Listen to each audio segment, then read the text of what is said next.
Goody of ESPN. You're listening to Kyle, Brust, and Nortman across ESPN Wisconsin. I'm not going to go through all of the roster moves, but I will read the ones of significance as the Packers have released the following players. Kicker, Anders Carlson. QB, Sean Clifford. Wide receiver, Grant DuBose. Oh, that's okay. Maybe they can find squad. a way. Maybe some way he can get slipped into the practice squad. Yeah. Someone might scoop him up. Someone might scoop him up because Jason Wilde joined us and talked about the decisions that they had to make at the wide receiver position were interesting because all 7 have shown, in his opinion, legit NFL players. Yeah. Just to keep going a little bit here for you. Safety Anthony Johnson Jr. Oh, wow. 7th round pick Kalen King. That's surprising. Very surprising. That surprises me. That's another 7th round pick gone. That is, now I know Rasheed Walker is a good hit, but there's a lot of misses on this 7th round for old boy. Royce Newman, not a surprise. Michael Pratt. I think that's about it of significance. The bigger news from a long-term Packer standpoint is Tyler Davis and running back tight end Tyler Davis and running back AJ Dillon are on injured reserve, and they are not part of the 2 that can be brought back designated for return. So it looks as if AJ Dillon's season as a Green Bay Packer is done. Yeah, it's done. He's for sure done in 2024. Once as you land on that injured reserve, not designated for return, that's it. Your season's completely over. And it makes sense, right? Because if a marquee player on the Packers team gets hurt, and you need to put him on IR, but maybe it's a 6-week injury, that's one of your 2 guys to do that. So it makes sense to keep those 2 options of IR designated return completely open. And when you're on IR... And 800-990-3776. If you have any questions about what's going on with IR,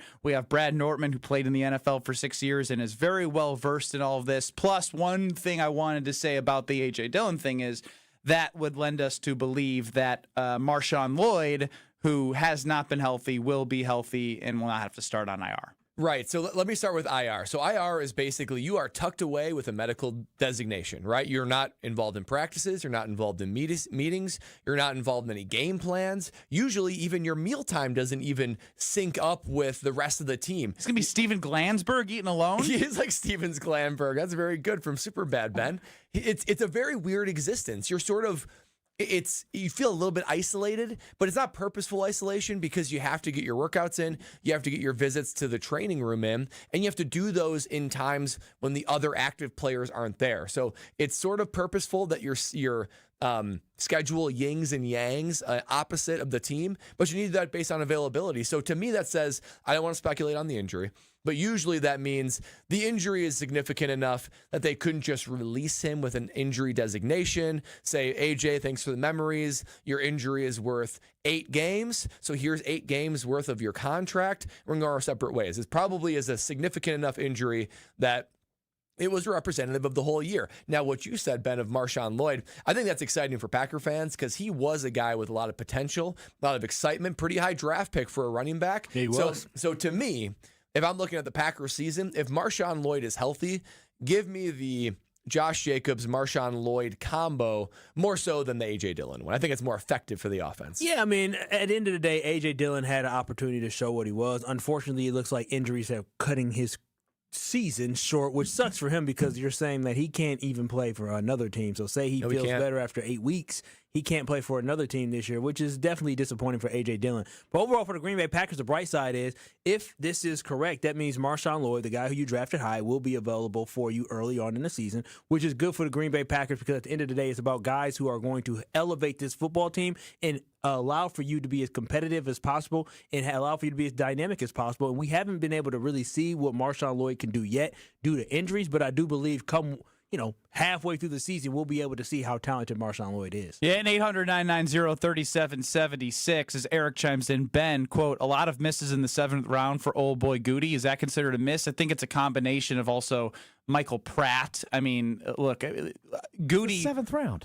I know, but again, what Goody has been doing a great job is we have not talked enough about the first-round draft picks, right? That has been something the last 3 years where it's been Quay Walker, Devontae Wyatt, Lucas Van Ness, the jury's still out. You can go to Eric Stokes, and I know I'm missing one in there as well. Yeah, the one you're missing, he's the highest paid quarterback in the NFL. Yeah, I hear you, Strofe. We're talking about the last 2 years. The last 2 to 3 years of first-round draft picks have not fared well for Goody in terms of making a strong impact. Instant impact. Where you want them to do right now. He's found value in other places, and I'm giving him props for that. But then they just traded another 7th-round pick for Malik Willis. So, again, 7th round hit Rasheed Walker, miss on a couple. I mean, again, it all evens out. But I'm saying right now, as it stands, Michael Pratt, Kalen King, there was some optimism of bringing in a guy in who had a very high potential, and it didn't pan out, which is what happens. But again, you can still say it's a miss when he doesn't make the roster. Yeah, it's definitely a miss, but it's not a big miss. I mean, 7th round versus undrafted, it really doesn't matter. I would say sometimes an undrafted may have a better advantage because they get to pick and choose where they feel like they can compete the most, probably for a position. So you might have a guy who's undrafted, might have a chance to make the roster, and they feel confident in it. I guess I'm surprised by Kalen King specifically because I remember when the Packers made that pick. I don't remember who it was exactly, but some ESPN national guy said, that is the steal of the draft. I remember that. Was that, I'm blanking on the name. Point taken. Yeah. But, so I thought like, oh my gosh, Goody did it again. So not even make the team. Well, let's see. Again, you got to clear waivers, right? Some of these guys are going to clear waivers, and come to the practice squad, and they'll have an opportunity, right? That's why we got to wait and see. Yes, they did not make the team initially, but some things you are maneuvering behind the scenes, and you expect the guy to be able to contribute. Maybe take a red shirt year and build up some things and get better. And again, I can't believe how much the kicker position has been talked about. Like, I can't remember of all my years of being on the air how much you've talked about like the kicking situation, other than I know Mason Crosby had a bad year, but then he did bounce back and then play 2 more solid years for the Green Bay Packers. But he had that type of season 5 years prior to him having a bad season and bounce back. So again, he had a bigger leash. You draft Anders Carlson pretty early for a kicker. I think he's a 5th-round pick. For that 5th-round pick, it's been J.K. Scott, who didn't hit as a punter. They drafted a long snapper in that same draft. Now Anders Carlson. Goody should be banned from special teams picks in the draft. Here's what I'll say. I'm okay with Goody taking flyers on guy in the 5th and 6th round. If it's a quarterback, if it's a cornerback like Kalen King, take a flyer on a guy. Make it be high risk, high reward in the 7th round. No big deal. But if you're drafting a specialist, I'm a specialist myself. If you're drafting a specialist in the 5th round, 6th round, that's the equivalent of drafting like a quarterback in the 1st round. Like, you can't miss. You really can't, because that's a high investment. Man, you just compared yourself to a 1st-round quarterback. Well, I agree. In for the position.